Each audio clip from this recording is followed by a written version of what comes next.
প্রিয় শিক্ষার্থী বন্ধুরা, কেমন আছো তোমরা? আশা করি ভালো আছো। আমার চ্যানেলের পক্ষ থেকে তোমাদের সবাইকে শুভেচ্ছা ও অভিনন্দন। আমি তোমাদের গণিত বইয়ের এ পর্বে আলোচনা করব অধ্যায় 12 অনুশীলনী 12.4 এর 11 নম্বর প্রশ্নের উত্তর। এখানে বলছে কোনো ভগ্নাংশের লব থেকে 1 বিয়োগ ও হরের সাথে 2 যোগ করলে ভগ্নাংশটি 1/2 হয়, আর লব থেকে 7 বিয়োগ এবং হর থেকে 2 বিয়োগ করলে ভগ্নাংশটি 1/3 হয়। ভগ্নাংশটি নির্ণয় করো। তো শিক্ষার্থী বন্ধুরা, আমরা অঙ্কটা খুব ভালোভাবে পড়ব এবং বুঝে উত্তর করব, তাহলেই আমাদের এর সমাধানটা মনে থাকবে।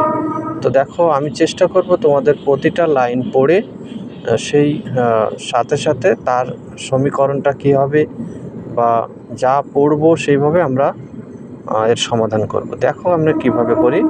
প্রথমে যেহেতু ভগ্নাংশের কথা বলছি, ভগ্নাংশের আমরা লবটা ধরলাম এক্স, মনে করি ভগ্নাংশের লব এক্স, হর হচ্ছে ওয়াই। যদি লব এক্স হয় এবং হর ওয়াই হয়, তাহলে আমরা ভগ্নাংশটি লিখতে পারি এক্স বাই ওয়াই। তাহলে ভগ্নাংশটি হচ্ছে এক্স বাই ওয়াই। এখন দেখো, যেহেতু ভগ্নাংশের দুটি চলক এক্স এবং ওয়াই হয়েছে, তাহলে শর্ত দুটো হবে। তাহলে প্রথম শর্তে আমরা কি লিখতে পারি? দেখো, কোনো ভগ্নাংশের লব থেকে 1 বিয়োগ, তাহলে লব থেকে আমরা কি করব? 1 বিয়োগ করব। তো প্রথমে আমরা ভগ্নাংশটা বসাবো এবং লব থেকে আমরা 1 বিয়োগ করব। আর কি বলছে দেখো, এখানে বিয়োগ 1 দিলাম এবং হরের সাথে 2 যোগ করব। এখন হর হচ্ছে নিচেই ওয়াই, ওয়াইয়ের সঙ্গে আমরা কত যোগ করলাম? 2 যোগ করলে ভগ্নাংশটি কত হবে? 1/2। দেখো শিক্ষার্থী বন্ধুরা, আমি প্রতিটা লাইনের অংশ পড়ে সেইভাবে কিন্তু এই শর্তটা কমপ্লিট করলাম। এবার দেখো আরেকটি শর্ত হচ্ছে দ্বিতীয় শর্ত। তো আমরা লিখতে পারি দ্বিতীয় শর্তে। দেখো এখানে কি বলছে, দ্বিতীয় শর্তে আমরা যেটা লিখব, ভগ্নাংশটি আগে লিখে নিই এক্স বাই ওয়াই। এবার দেখো কি বলছে, আর লব থেকে 7 বিয়োগ, তাহলে লব থেকে আমরা কত বিয়োগ করব? এই 7কে বিয়োগ করলাম। এবং হর থেকে 2 বিয়োগ, তাহলে হর থেকে আমরা কত বিয়োগ করব? 2 বিয়োগ করব। বিয়োগ করলে ভগ্নাংশটি 1/3 হয়। তাহলে সমান সমান আমরা কি লিখব? 1/3।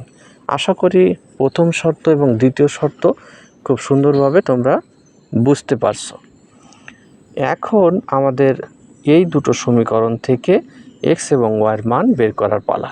তো প্রথমে সমীকরণটাকে আমরা আদর্শ আকার তৈরি করব, বা কোনাকুনি গুণ করলে আমরা পাচ্ছি 2x - 2 সমান 1 দ্বারা গুণ করলে পাচ্ছি y + 2, বা এখানে 2x - y সমান 2 + 2, বা 2x - y, এখানে দেখো 4 পেয়েছি, তাই না?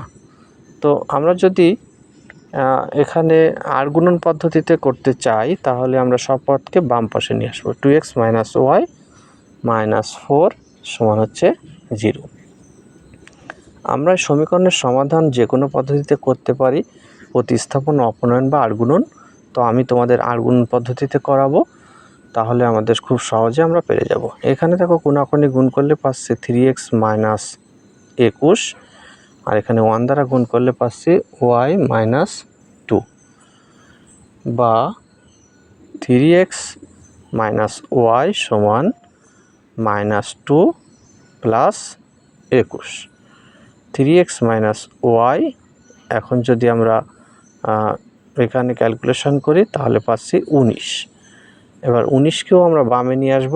3x - y - 19 সমান হচ্ছে 0।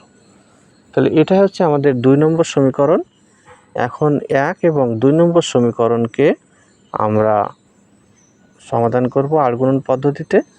এর জন্য আমরা লিখছি আর গুণনের নিয়ম অনুসারে। তো 1 এবং 2 নম্বর সমীকরণকে আমরা যদি পাশাপাশি একটু লিখি, আমরা এখানে ডান পাশে একটু পাশাপাশি লিখে রাখি, তাহলে আমাদের সমাধান করতে সুবিধা হবে।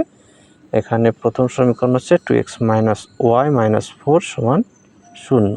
এটা হচ্ছে 1 নম্বর।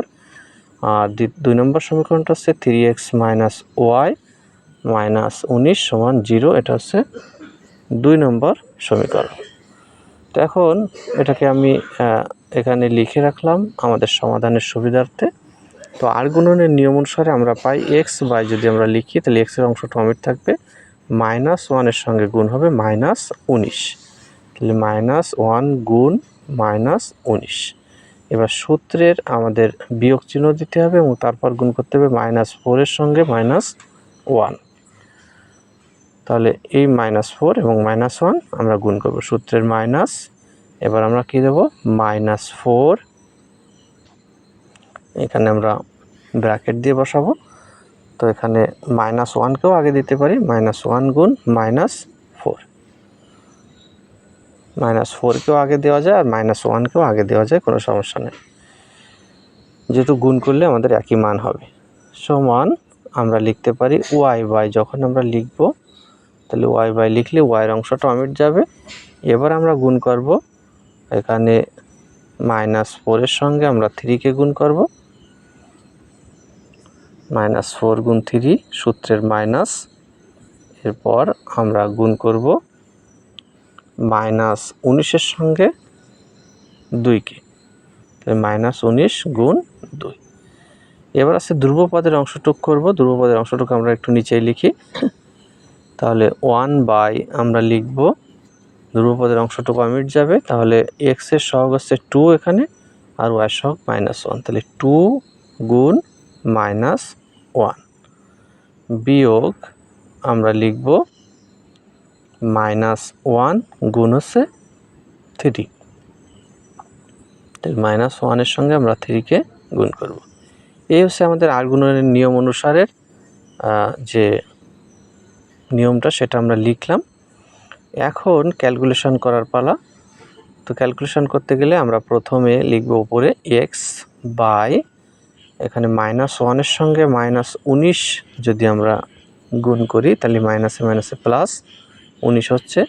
এখানে দেখো -3টে আছে, 3টে মাইনাসে একটা মাইনাস থেকে যাচ্ছে, 1 এর সঙ্গে 4 গুণ করলে 4 সমান y বাই, যখন আমরা লিখব দেখো এখানে -4 আর 3 যদি গুণ করি -12, মাইনাসে মাইনাসে প্লাস 19 দুগুণই হচ্ছে 19 দিয়ে 2 কে গুণ করলে 38 সমান 1 বাই, আমরা লিখব এই অংশটা আমরা লিখব 2 সঙ্গে -1 গুণ করলে মাইনাস, আমরা 2 পাচ্ছি, -2, তারপর মাইনাসে মাইনাসে প্লাস, 30 সঙ্গে 1 গুণ করলে 3।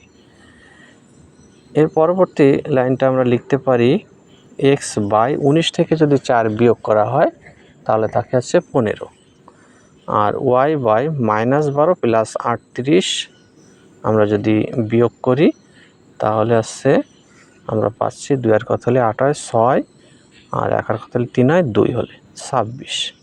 এরপর হচ্ছে 1 বাই, এখানে দেখো -2 প্লাস 3 মানে 1, 3 থেকে 2 চলে গেলে 1 থাকে, তাহলে 1 বাই 1। তাহলে আমরা এখানে x চলকের অংশটুক এবং ধ্রুবপদের অংশটুক আলাদা করে লিখব, অর্থাৎ x বাই 15 সমান আছে 1 বাই 1 মানে 1ই লেখা যায়। আর এইখানে আমরা লিখব দেখো যে অথবা y বাই 26 সমান আছে 1।